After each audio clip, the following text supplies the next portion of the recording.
구경꾼으로 살아가기 최민자. 신문을 읽는다. 하루라도 안 보면 큰일이 나는 듯 아침마다 엎드려 신문을 읽는다. 텔레비전을 켠다.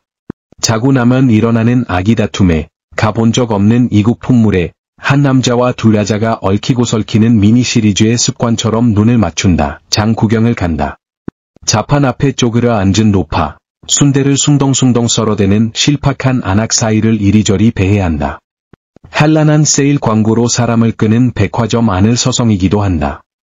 새록새록 생겨나는 문명의 이기와 화려한 물질의 성체 안에서 나는 가끔 길을 잃는다. 영화를 보거나 전시회장을 찾는다. 밋밋한 일상에서 도망치듯 빠져나와 어둠 속에 느긋하게 기대어 앉는다. 의미를 알 수 없는 추상화 앞에 멍청하게 서 있어도 본다. 그것이 나에게 말 걸어주기를, 어떤 울림으로 나를 당겨주기를 머뭇거리며 기다리는 것이다. 안방에 앉아 시장으로, 전시장으로 세상 구경을 다니면서 나는 생각한다. 이렇게 떠돌고 있는가?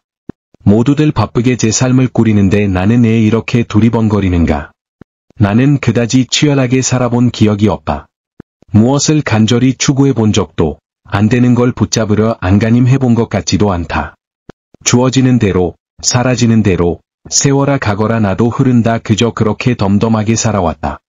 진 땅을 덜 밟고 이 나이까지 살아온 게 미안할 만큼, 노력보다는 유행으로 살아온 셈이다. 책을 읽고, TV를 보고, 공연이나 전시회를 찾는 일은 남의 삶을 구경하는 일이다. 남의 장단에 북치고 장구치며 내 존재를 확인하는 일이다. 독자가 되고 시청자가 되고 관객이 되는 들러리의 삶, 내 역할은 그런 것일까?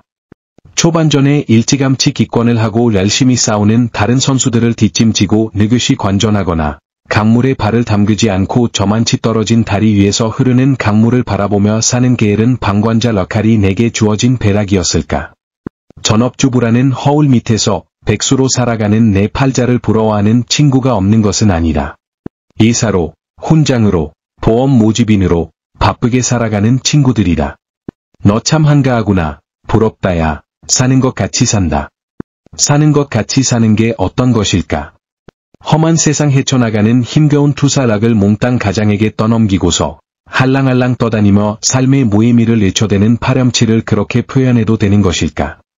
사는 것 같이 사는 것은 그 친구들이다. 털을 다지고 단을 쌓아 착실하게 존재의 집을 짓느라 곁눈질 한 번 하지 않는 꽉 찬 그들의 일상이 부럽다.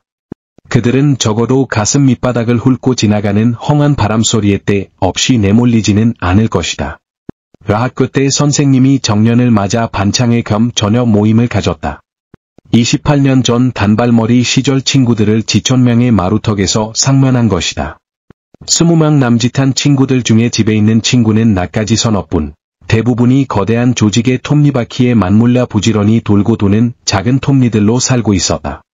학창시절 단골 지각생이었던 아무개와 출석부로 뒷머리를 얻어맞던 누구, 선생님 몰래 극장 구경 갔다가 근신처벌을 받았던 누구누구도 바깥세상 한 기퉁이에 제 자리를 정하고 그럴듯하게 늙어가고 있었다. 적당한 관록과 야유로 인하여 친구들은 당당하고 자신이 있었다. 자기소개를 겸하여 살아온 이야기를 하라 하니 어쩌면 그렇게 말들도 잘하는지 대인공포증이 있는 나는 차례가 되기 전에 가슴부터 뛰었다. 30년 세월을 3분 안에 압축시킬 재간이 내겐 없을 뿐더러 그 많은 날 동안 무얼 하고 살았던가 도무지 생각이 나지 않았다. 울타리 밖 어디에도 소속감을 느끼지 못하고 밥 짓고 찌개 끓이며 살아온 세월을 모아라 뭉뚱그려 들려줄 것인가. 딴엔 부지런히 뛰었다 싶은데 사실은 언제나 제자리 걸음이었다. 아이들이 크고 남편 또한 자기 자리를 굳혀가는 동안 나는 맴맴 제자리만 돌았다. 그다지 특별할 것도 없는 그런 이야기를 주섬주섬 이어나갔다. 타임머신 이야기도 하렸던가 잊혀졌던 나를 만나기 위해 오늘 나기에 온 것 같다고. 요즘엔 그렇게 라기저기 기웃거리며 살고 있노라고 행설수설 덧붙인 것도 같다. 며칠 뒤 한 친구에게서 전화가 왔다. 그때 모인 친구들의 이야기 중 내 말이 제일 기억에 남는다는 거랐다. 내가 뭐라 했기에 나는 정말 의아해서 물었다. 얘는 40대부터가 인생의 르네상스라 했잖아.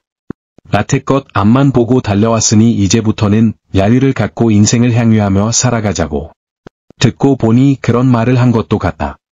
모처럼 만난 친구들에게 허술하게 보이고 싶지 않아 고상한 초폼을 잡아본 모양이다.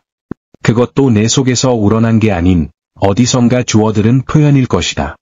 하긴 내 것이 어디 있는가.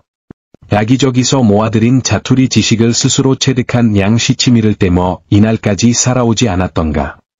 지적 사기니 표절 시비에 걸려들 만큼 유명 인사가 아니기에 누릴 수 있는 특권을 유감없이 휘두르며 살아온 것이다. 미당 시인은 그의 시 자화상에서 23해 동안 나를 키운 건 팔할이 바람이었다라고 말한다.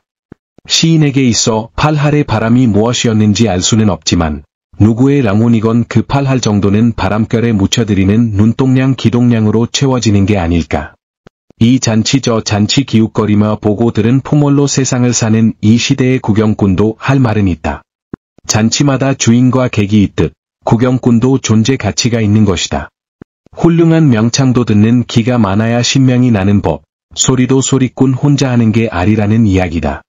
하기야 구경꾼도 구경꾼 나름, 기왕 객석에 선 봐야 얼쑤, 나 그렇지. 정도의 추임새는 구성직에 곁들일 줄 알고 때 맞추어 박수와 환호를 보내며 흥이 나면 더덩실 어깨춤도 출 줄 아는 제대로 된 구경꾼이 되어 주어야겠지만 어느 시인은 제기된 적이 없는 질문에 대한 응답으로 시를 쓴다 하였다. 글은 존재의 심연에서 울려나오는 공허한 울림에 답하기 위해 쓰인다는 뜻이다.